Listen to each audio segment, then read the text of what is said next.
कि सेमीफाइनल की हार को भी क्रिकेट के शायकीन ने हजम कर लिया। और ये पहला मौका है जहां अवाम, सियासतदान, फनकार, किसी भी शोबे से ताल्लुक़ रखने वाले लोग, कोई भी हो, सब ने कौमी क्रिकेट टीम की भरपूर जान मारकर खेलने के जो जज्बा है ना उसको खूब सराहा।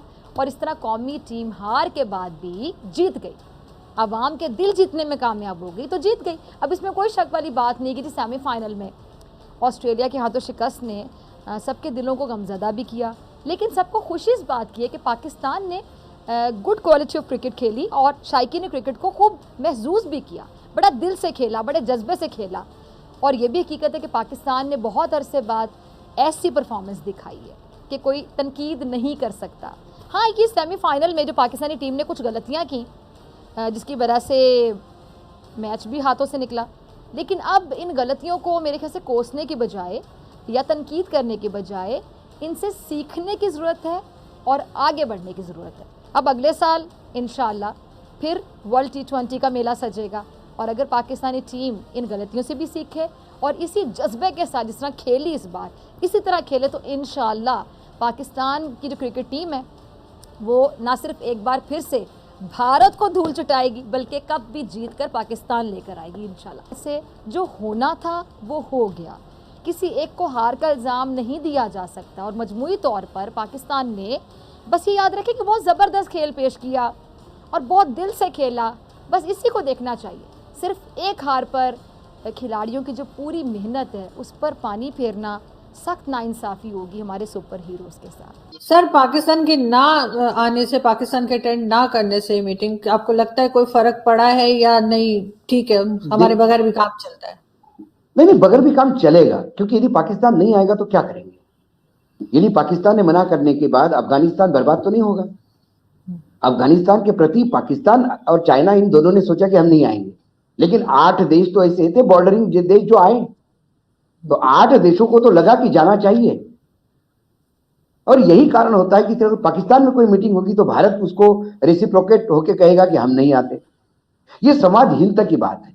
संवाद स्थापित करना चाहिए, सामने जाना चाहिए, जहां बात करने का प्लेटफॉर्म हो वहां बात करनी चाहिए।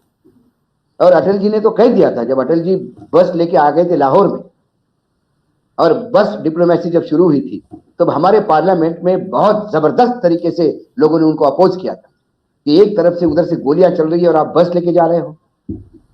तो उन्होंने एक उदाहरण दिया था कि जब दिल्ली में ट्रेन आती है तो उसके पहले कुछ पहाड़ियां पड़ती है दिल्ली में, उस पहाड़ियों के बीच में से ट्रैक जाता है, तो पहाड़ियों के दोनों तरफ बड़े बड़े विज्ञापन जो एडवर्टाइजमेंट्स है वो हिंदी में लिखे रहते हैं। वो विज्ञापन मैरिज ब्यूरो की विज्ञापन है। उसमें लाइन लिखी थी, रिश्ते ही रिश्ते हैं, मिलके तो देखिए। तो अटल जी ने उस टैगलाइन को उठाया। उन्होंने कहा कि अरे जब भी मैं ग्वालियर से दिल्ली आता हूं तो सुबह सुबह मुझे पढ़ने को मिलता है, रिश्ते ही रिश्ते, मिलके तो देखिए। तो इसीलिए मैं लाहौर जा रहा हूं, मिलके तो देख रहा हूं, हो सकता है रिश्ता हो जाए। आप किसी मैरिज ब्यूरो में ये सोच के थोड़ी जाते हैं कि जाके भी शादी तय करनी है। आप अपने मैरिज ब्यूरो में लड़की का बायोडाटा लेके रजिस्टर करने जाते हैं, लड़की के फोटोग्राफ से बायोडाटा है, हम आपको मिलने आए हैं। लड़की का रिश्ता 10 जगह तय होता है, 10 जगह मिलना होता है, 1 जगह तय होता है। तो उन्होंने उसी उदाहरण पर दिया, रिश्ते ही रिश्ते, मिलके तो देखिए। तो अब पाकिस्तान को आने में क्या प्रॉब्लम थी? क्या पाकिस्तान के क्या नासा वालों को अरेस्ट कर लेते? वो अपना पॉइंट ऑफ व्यू बोलते, वो बोलते मैं हम नहीं मानते आपकी बात, लेकिन ये हमारे रिजर्वेशन से इस इशू पे जो फाइनल आउटकम था उसमें रिजर्वेशन बता सकते, ताकि विश्व को समझ में आता कि भारत गलत क्या कर रहा है। यदि हम गलत हैं ऐसा पाकिस्तान को लगता है तो मात्र आप बहिष्कार करके गलत नहीं साबित हो सकते। आपको आना चाहिए, आपको प्लेटफॉर्म, आपको इनवाइट किया गया था। आप बिल्कुल ठीक कह रहे हैं।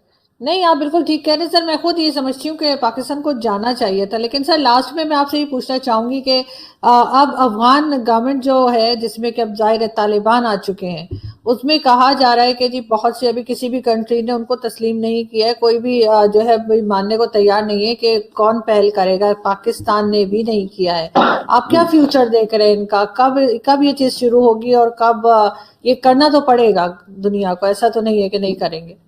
नहीं, दुनिया करेगी, लेकिन इसके लिए थोड़ा तालिबान को भी अपने चीजों में, क्योंकि आपको यदि दुनिया से समर्थन चाहिए, दुनिया से रिकॉग्निशन चाहिए, तो वो रिकॉग्नाइजेशन लेने के लिए, दुनिया से मान्यता लेने के लिए आपको दुनिया के फॉर्मेट में भी उतरना पड़ेगा। आप अपने हिसाब से बार्बेरियन तरीके से सरकार चला के दुनिया से मान्यता प्राप्त नहीं हो सकते, दुनिया उंगली उठाएगी। इसके बावजूद हमारे समिट में ये बात बिल्कुल अंडरलाइन की गई, मान्यता देना ना देना ये बात का इश्यू है, लेकिन अफगानिस्तान के लोगों को मदद पहुंचनी चाहिए। सरकार को मान्यता नहीं देंगे इसका मतलब ये नहीं कि मदद नहीं पहुंचनी चाहिए। सरकार अलग है, अफगानिस्तान के लोग अलग हैं, उनको देने वाली मदद अलग है, बिजनेस ट्रेड अलग है, ऑनगोइंग प्रोजेक्ट अलग है, ये अलग अलग सेक्टर है। इसको आप क्लब करके देखोगे तो आप कुछ नहीं कर पाओगे। सबसे पहले आज के डेट में जो महत्वपूर्ण काम है, अफगानिस्तान की सरकार बैंकरप्सी के कगार पे है, क्योंकि लगातार इतने सालों से युद्ध झेलने के बाद वहां अराजकता की स्थिति है। उसके लिए आपको इकोनॉमी स्टेबल करना जरूरी है, लोगों को 2 टाइम की रोटी मिले, दवाइयां मिले, स्कूल मिले, पावर मिले, रोड ठीक हो, एक इंफ्रास्ट्रक्चर ठीक ठाक चले और जिंदगी एक चलना शुरू हो जाए, पटरी पे आ जाए, तो फिर देश भी पटरी पे आता है।